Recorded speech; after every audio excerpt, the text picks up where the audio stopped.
full throttle, hitting speeds at over 190 miles per hour at the famed Daytona International Speedway.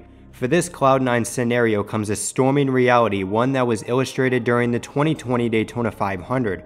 Ryan Newman was yards away from bringing home his second Harley J. Earl trophy. With a blink of an eye, Newman nearly lost everything after a violent impact with Corey LaJoie's Ford Mustang. Miraculously, 2 days later, Ryan Newman recovered enough to exit under his own power. In the wake of Rocketman's violent blast, it got me thinking about Geoff Bodine and his big wreck in 2000. That Friday afternoon, his truck was tossed around and mangled like the morning's newspaper. At a glance, you could say that he was just along for the ride, praying for dear life. Yet, Geoff Bodine himself actually played a huge role in surviving his career worst incident. Firing up the old laptop, I set out to color the picture of Geoff Bodine's career. From what I gathered, he is ironically the 20th century Ryan Newman. Bodine won the 1986 Daytona 500 driving the infamous yellow and white number 5 Levi Garrett Chevrolet. This granted Rick Hendrick his first victory in the Great American Race en route to the organization's first 5 checkered flags. Not to mention he also saved the race team from ceasing operations, but that's for another time. Bodine was also blazing fast during time trials, 37 pole positions throughout the duration of his career. That number currently stands 16th on NASCAR's all-time poles list. Combine his 18 career NASCAR victories, the New Yorker led a strong lifestyle on the track. Yet this information is nothing more than a regurgitation of racing reference stats. The most intriguing parallel, much like Ryan Newman, Geoff Bodine was a huge advocate for safety. Bodine first helped introduce the idea of modern-day power steering in 1981. This innovation made cars easier to turn, thus requiring less uncomfortable and potentially dangerous positions when steering the car. Back in the days of old-school NASCAR, you also typically saw open-faced helmets that pretty much every driver on the track wore. It was so simplistic that guys like Dick Trickle lit a cigarette and smoked during races. Then entered Geoff Bodine, wearing a common motorcycle helmet, safety goggles, and a racing balaclava guarding his face. During that time period, he was mocked for wearing an early version of a full-faced helmet. It would be put to the test in 1989 as Geoff Bodine would be his own test dummy at Watkins Glen. Blowing a tire, his car skidded out of control and hit head-on into a guardrail. It's hard to tell from the camera angle, but Bodine's head jerks forward on the moment of impact. There's a good chance without the helmet's chin bar, he suffers major injuries to his skull. Take example, a similar crash with J.D. McDuffie at this event 2 years later. Wearing the traditional helmet, he lost his life on that August afternoon. Slowly, as the youngsters of the 90s emerged, the full-faced helmet became a more common choice by competitors. His most significant innovation was his contribution to the special spring-loaded driver's seat. This further secured the seat with much less of a chance that a driver came out of the roll cage. From one dangerous sport to another, Bodine was also an avid bobsled builder. It doesn't seem threatening from an outsider's perspective, but bobsleds can typically hit speeds of 90 miles per hour.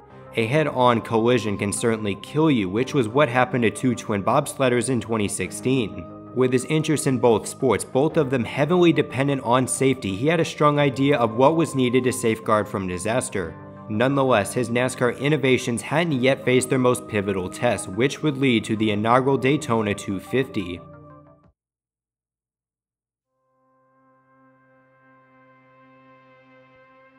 Beginning on the humbling short tracks and intermediates, the NASCAR Truck Series would race on its biggest and fastest track in its 6-year history. The race was a huge spark for the NASCAR Craftsman Truck Series in the new millennium.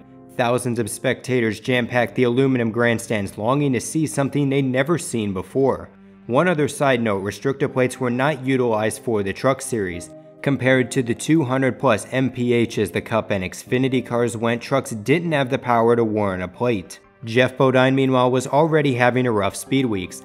Finishing 19th in his dual race, his number 60 Power Team Chevrolet failed to qualify for the Daytona 500.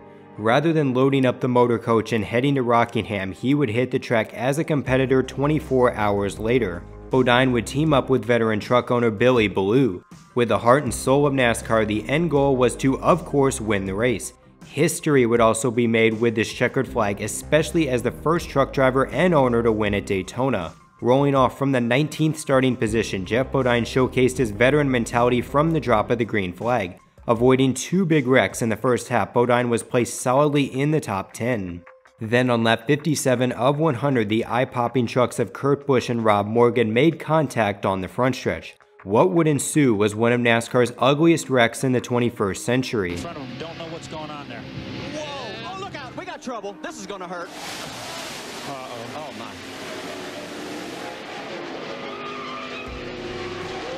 Oh my.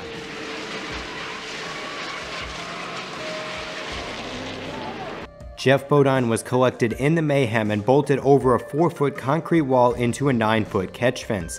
His number 15 truck then caught ablaze and flipped over 9 times until the vehicle came to rest. Once the black and yellow Line X bedliners, Ford was nothing but a roll cage and some mangled car parts. In fact, the engine was completely removed from the vehicle. As the dust settled, many, including driver B.A. Wilson, thought he was dead. Collected in the crash, he quoted it as the worst wreck I've ever seen by far. With a complete plowdown of the catch fence, 9 fans in attendance suffered injuries from the debris. One spectator had to grab a hold of her 2 friends to avoid the oncoming debris. Another described it as a giant fireball coming right toward us. As the ambulances and medical personnel arrived on the scene, a dead silence arose from the absence of 36 engines. Fans, struck with grief, still processing what took place. All you could do was cross your fingers, say a prayer, and hope for the best. Yet, along with good faith and luck, Geoff Bodine's innovations repaid the favor. With his car getting shredded, the full-faced helmet shielded him well from oncoming debris and flames. He earned a few facial lacerations, but it would have been much more severe with an open-faced helmet. Chances are Bodine loses his vision or hearing, among other permanent injuries, without a guarded face. His seat, meanwhile, was pinpointed by many as the saving grace for this accident. When the dust settled, it was a question as to whether Bodine was ejected from the vehicle. But because of his spring-loaded seat, Geoff Bodine was secure inside the car and prevented him from flying out of the roll cage. Couple in the steel cradle remaining intact, safety crews were able to tend to and alert Geoff Bodine.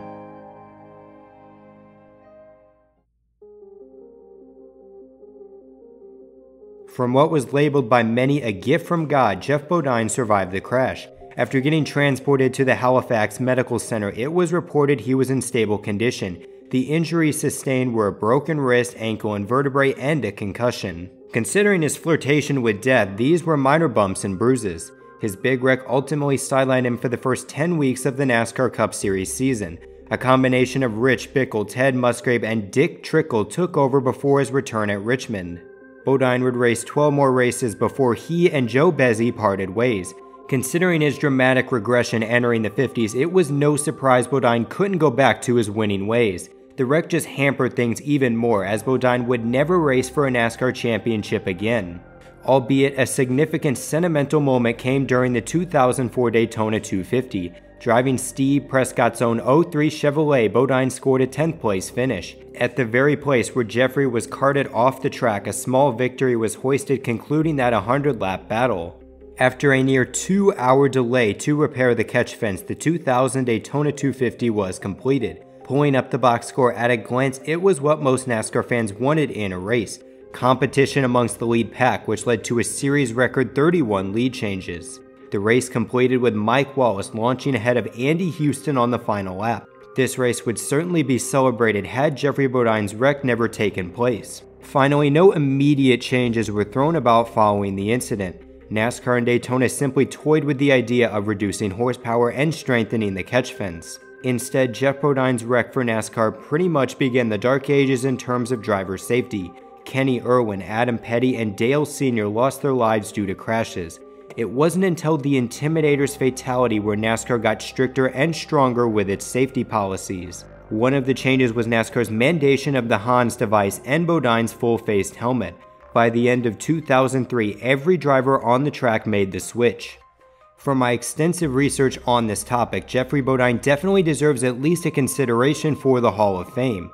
Sure, his numbers are rather league average, but his devotion to safety put NASCAR and the sport of auto racing in a better place. Without Bodine's hand, Ryan Newman possibly never gets to walk out of Halifax holding his daughter's hands. Yet, in Bodine's response to the Hall of Fame, does it really matter in the long run? No. I can't tell you why I haven't been nominated, but it's okay. It really is okay. Much more than okay in the end is that Jeffrey Bodine is still here today, both in present tense and safeguarding the drivers every single race. So anyways, this is NRF signing out, and just remember, life's a beach and then you drive.